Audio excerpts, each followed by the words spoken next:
Revolusi Indonesia ini bukan revolusi Soekarno, tetapi revolusi daripada seluruh rakyat Indonesia, dari Sabang sampai Merauke. Hei pemuda-pemudi Indonesia, berapa jumlahmu? Jawablah, kami hanya satu. First, believe in God. Dan di atas segalanya ada kuasa Tuhan yang Maha Esa. 150 gulden adalah upah Belanda yang diberikan kepada ayahanda bangsa Soekarno ketika Bung Karno diasingkan di Bengkulu. Namun visi perjuangan panjang tak pernah berhenti di batasan ruang dan waktu. 150 gulden beliau habiskan untuk membangun Masjid Jami' di Bengkulu. Dari situlah yang kemudian menjadi penghantar perkenalan beliau kepada tokoh-tokoh pergerakan Islami Bengkulu. Salah satunya Hasan Din, seorang ustadz pejuang gerakan Muhammadiyah. Muhammadiyah yang berarti follower sejati Muhammad. Masjid dan Muhammadiyah adalah rumah kedua Soekarno di Bengkulu. Beliau mengisi waktu sebagai seorang guru Muhammadiyah di hari-hari pengasingannya. Hasan Din menyempatkan diri berkunjung ke kediaman Soekarno, membawa seorang istri turunan Kesultanan Islam Indrapura dengan nama yang sama dengan nama istri tercinta Muhammad. Beliau bernama Siti Khadijah. Mereka berdua membawa anak, gadis desa yang masih belia, yang diberi nama dengan putri tercinta Muhammad. Gadis itu bernama Fatimah, yang kini lebih dikenal dengan Fatmawati. Cinta antara Soekarno dan Fatimah dimulai sejak pandangan pertama. Namun ibunda Fatimah enggan, sebab ayahanda Soekarno sudah beristri, bahkan sudah 2 kali beliau menikah. Maka Soekarno mencoba kirimkan surat rayuan, sebuah visi surga yang diajarkan Muhammad. Fatimah yang menyinarkan cahaya, terangilah selalu jalan jiwaku, supaya sampai di bahagia raya dalam surganya, cinta kasihmu. Luluh hati Fatimah, Soekarno dan Fatimah pun menikah.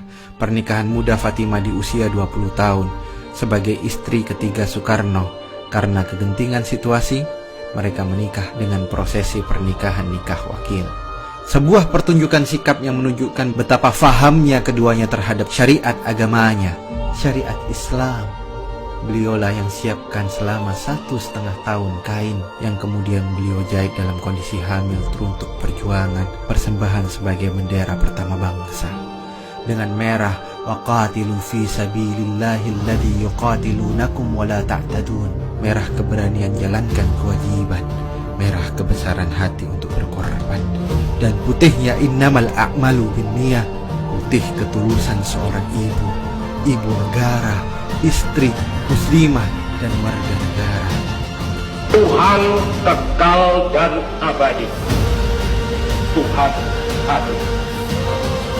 Dan kepercayaan kepada Tuhan yang satu inilah, tauhid inilah, yang menjadi api yang berkobar-kobar menyala-nyala di dalam Quran itu. Dan jikalau api ini Allah berkobar-kobar dan menyala-nyala pula di dalam dadanya seseorang manusia, manusia yang meninggal menjadi manusia yang sebagai dikatakan oleh saudara Hamka tidak takut akan mati. Sebagaimana Soekarno mendidik Fatimah sebagai guru di sekolah Muhammadiyah dan sebagai imam setelah menikah, maka spirit hidup warisan Muhammad inilah yang hendak diajarkan kepada anak-anaknya. Di soal ini ibu yang suka betul-betulin saya cara baca Al-Quran gitu. Ibu Kita sekarang merayakan Maulid Nabi. Apa sebenarnya kita rayakan? Bukan sekadar Muhammad, bukan sekadar dia itu dulu Nabi. Tidak. Yang kita rayakan sebenarnya adalah ajaran konsepsi agama yang dia berikan kepada umat. Beri oleh Tuhan. Dia malaikat Jibril kepada Rasul. Rasul meneruskan lagi kepada umat itu kita. Itu yang kita rayakan.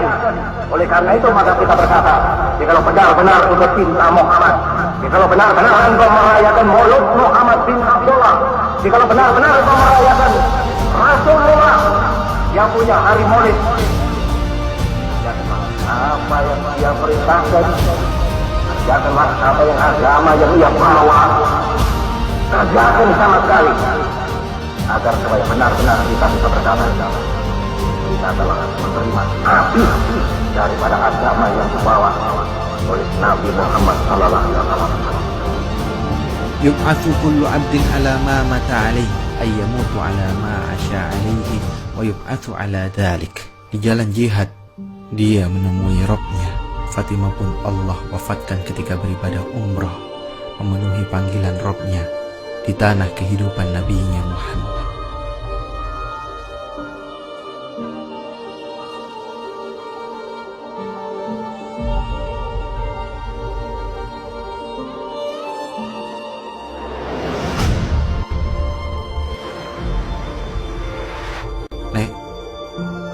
Nenek, mungkin nasabmu adalah nasab keturunan yang terdekat dengan mereka, pahlawan kami.